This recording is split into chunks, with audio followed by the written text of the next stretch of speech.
Hello दोस्तों, नमस्कार। मैं आपका दोस्त रोहित सिंह एक बार फिर से स्वागत करता हूं मैं आप सभी साथियों का हमारी इस बुक पढ़ने की जर्नी में। दोस्तों, मैं गया बिहार का रहने वाला हूं और मैं इस बुक पढ़ने की जर्नी को पिछले कुछ महीनों से लगातार कंटिन्यू कर रहा हूं। जैसा कि दोस्तों हमने ना एक बुक को लिया हुआ है जो कंटिन्यू हम पढ़ रहे हैं। इस बुक का नाम है लोक व्यवहार और इसके जो लेखक है, राइटर है, डेल कार्नेगी जी ने इसको लिखा है। डेल कार्नेगी जी इसमें ना अपनी पूरी जीवन का एक रूप मतलब पूरा दे दिया है उन्होंने। कैसे मतलब सब चीज दिया हुआ है इसमें। मतलब लोगों से बातचीत करने की कला, लोगों से अपनी बात मनवाने की कला, कैसे आप लोगों का दिल जीत सकते हैं, कैसे आप मतलब कम समय में ज्यादा अचीव कर सकते हो। तो वो सब चीजें इसमें दी हुई है। आप इसको पढ़िए, बहुत ही अच्छी चीज है। मैं इसको लगातार पढ़ रहा हूँ और इसमें अपने इस छोटा सा चैनल जो है मेरा, इसमें वीडियो बना बना के शेयर कर रहा हूँ, जिससे कई लोगों को पास ना समय नहीं रहता है बुक्स पढ़ने का। तो वो अपना मतलब मेरी मतलब मेरा बोला हुआ सुन सके, ट्रेन में है या बस में ट्रेवल कर रहे हैं या फ्लाइट में कहीं पे भी ट्रेवल कर रहे हैं तो अपना सुन सकते हैं। अपना हेडफोन लगाइए कान में और सुनते रहिए।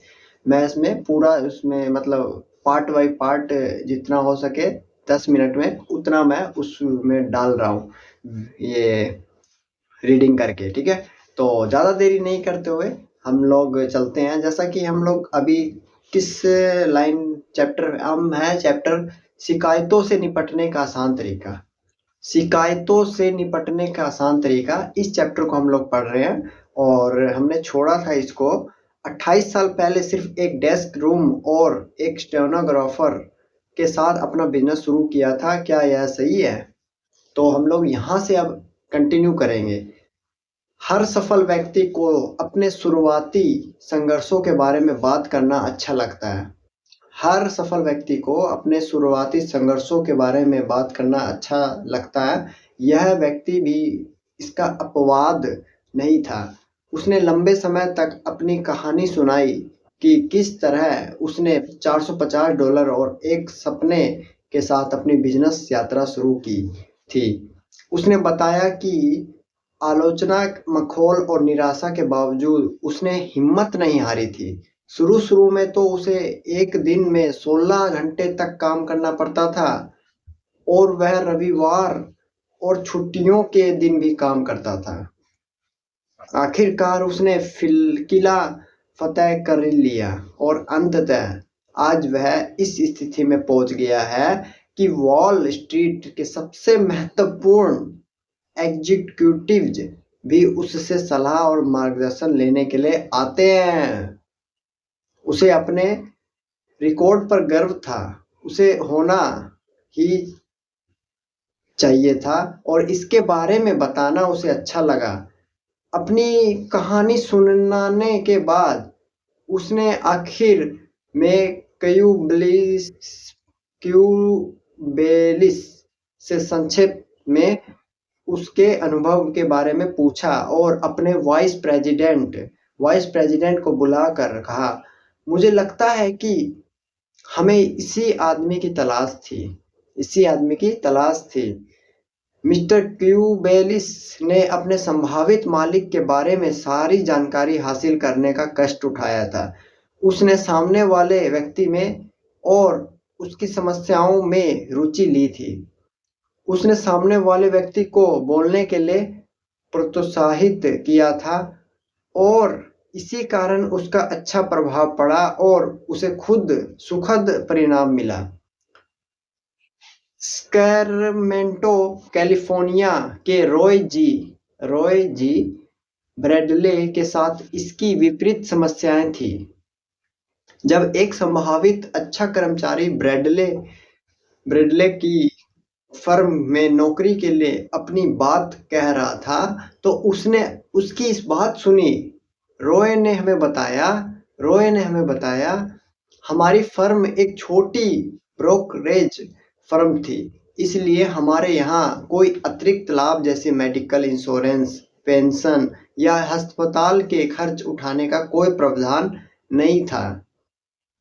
हर प्रतिनिधि एक स्वतंत्र एजेंट था। हम संभावित ग्राहकों को लीड भी उपलब्ध नहीं कराते थे, क्योंकि हम उनके लिए विज्ञापन नहीं दे सकते थे, जैसा कि हमारे बड़े प्रतिद्वंदी किया करते थे।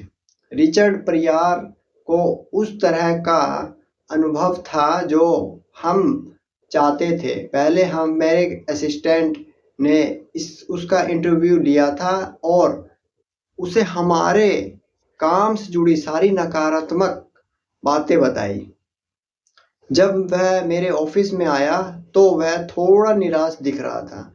मैंने उसे अपनी फर्म से जुड़ने का इकलौता लाभ बताया कि वह एक स्वतंत्र कॉन्ट्रैक्टर बन सकता था और इसलिए वह एक तरह से सेल्फ एम्प्लॉयड था।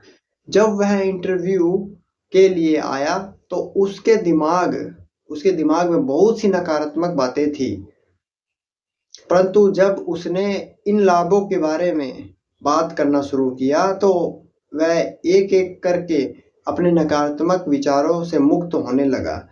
कई बार ऐसा लगा जैसे वह खुद से बातें कर रहा था, जैसे वह अपने मन में विचार कर रहा था। कई बार मेरे मन में आया कि मैं उसके विचारों को स्पष्ट कर दूं, परंतु मैंने ऐसा नहीं किया। जब इंटरव्यू खत्म हुआ तो मुझे लगा कि उसने अपने आप को यह विश्वास दिला दिया था कि वह हमारी फर्म के लिए काम करना चाहेगा।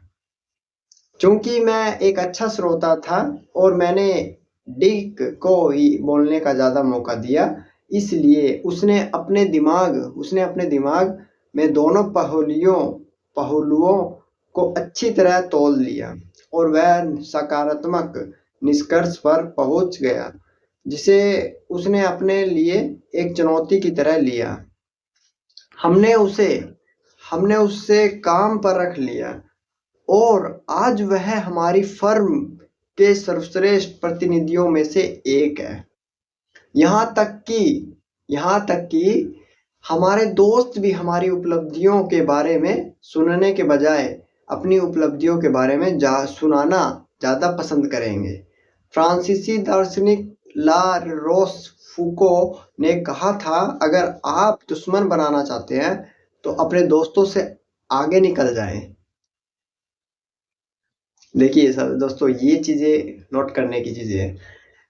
मैं रुक के यहाँ पे फिर से रिपीट करूंगा, इस लाइन को रिपीट करना चाहूंगा आपके सामने। फ्रांसीसी दार्शनिक ला रोशफूको ने कहा था, अगर आप दुश्मन बनाना चाहते हैं तो अपने दोस्तों से आगे निकल जाएं। अगर आप दोस्त बनाना चाहते हैं तो अपने दोस्तों को खुद से आगे निकल जाने दें। तो इसका मतलब समझ जाइए। अब क्या यह सच है? हाँ, क्योंकि अगर आपके दोस्त आपसे आगे निकल जाते हैं तो वे खुद को महत्वपूर्ण समझते हैं, परंतु जब आप उनसे आगे निकल जाते हैं तो वे या कम से कम उनमें से कुछ हीन या और ईर्ष्यालु महसूस कर सकते हैं। न्यूयॉर्क सिटी में मिड टाउन पर्सनल एजेंसी की हेनरिटा जी सबसे लोकप्रिय प्लेसमेंट काउंसलर थी। ऐसा हमेशा नहीं था। एजेंसी में आने के शुरुआती महीनों में हेनरिटा का अपने सहकर्मियों में कोई दोस्त नहीं था।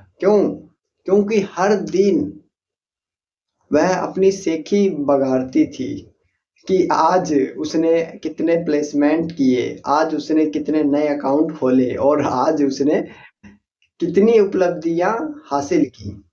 मैं अपने काम को अच्छी तरह से करती थी और मुझे इस पर गर्व था।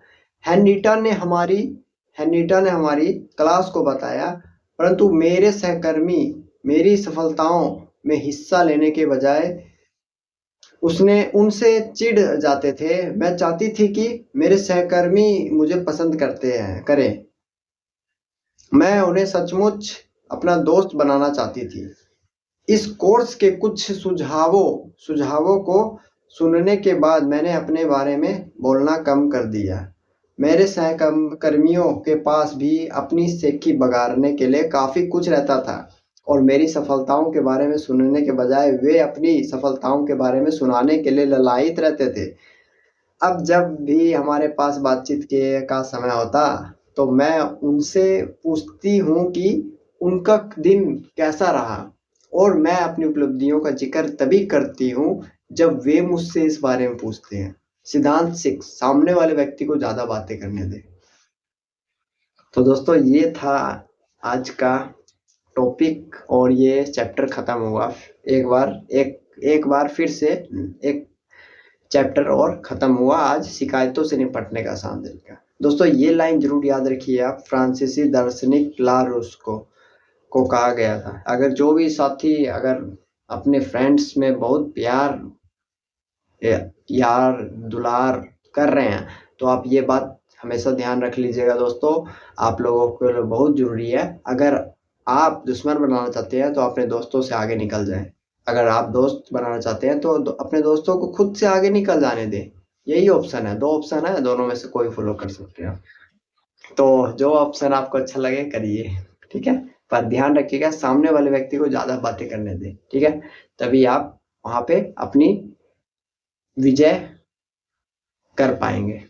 धन्यवाद।